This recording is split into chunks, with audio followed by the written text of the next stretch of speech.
Epiphanius of Salamis, a contemporary of the early Jewish Christian Church, in his book The Panarion of Epiphanius of Salamis. Book 1 wrote the Ebionites, they too accept the gospel according to Matthew. Like the Cerinthians and Merinthians, they too use it alone. They call it according to the Hebrews. And it is true to say that only Matthew expounded and preached the gospel in the Hebrew language and alphabet in the New Testament. But they use certain other books as well, supposedly the so-called Travels of Peter, written by Clement, though they corrupt their contents while leaving a few genuine passages. They speak of other Acts of Apostles in which there is much thoroughly impious material, and from them arm themselves against the truth in deadly earnest.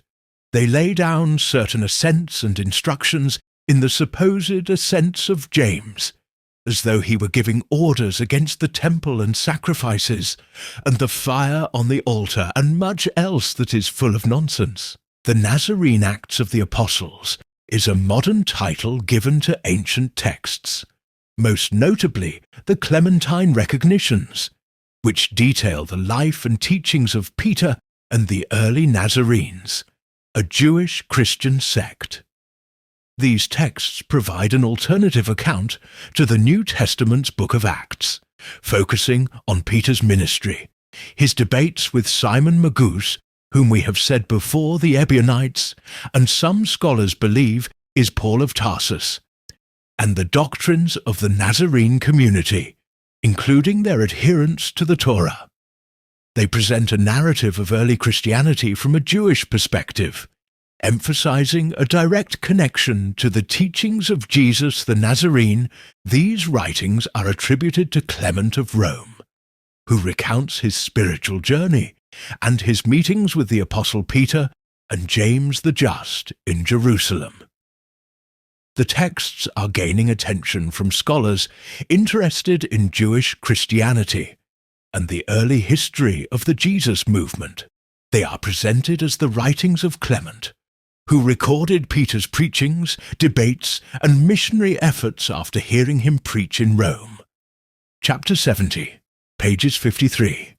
The text reads, "Tumult raised by Shaul.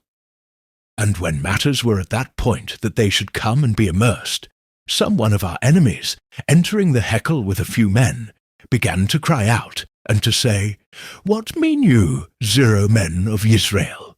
Why are you so easily hurried on? Why are you led headlong by most miserable men, who are deceived by Shimon, a magician?" While he was thus speaking, and adding more to the same effect, and while Yaakov the Mevakre was refuting him, he began to excite the people, and to raise a tumult, so that the people might not be able to hear what was said.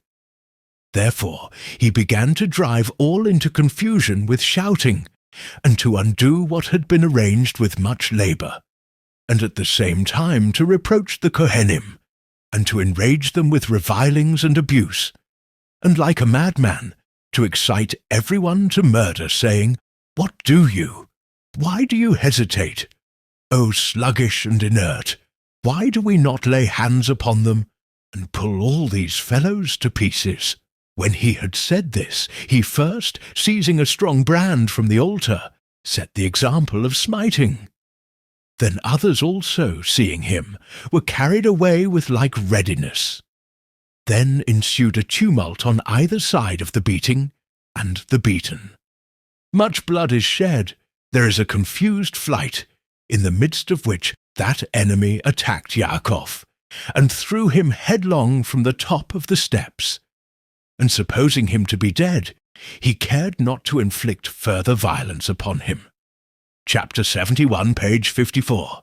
The text reads, Flight to Jericho. But our Havarim lifted him up, for they were both more numerous and more powerful than the others. But from their fear of YHWH, they rather suffered themselves to be killed by an inferior force than they would kill others. But when the evening came, the Kohenim shut up the heckle, and we returned to the house of Yaakov, and spent the night there in prayer.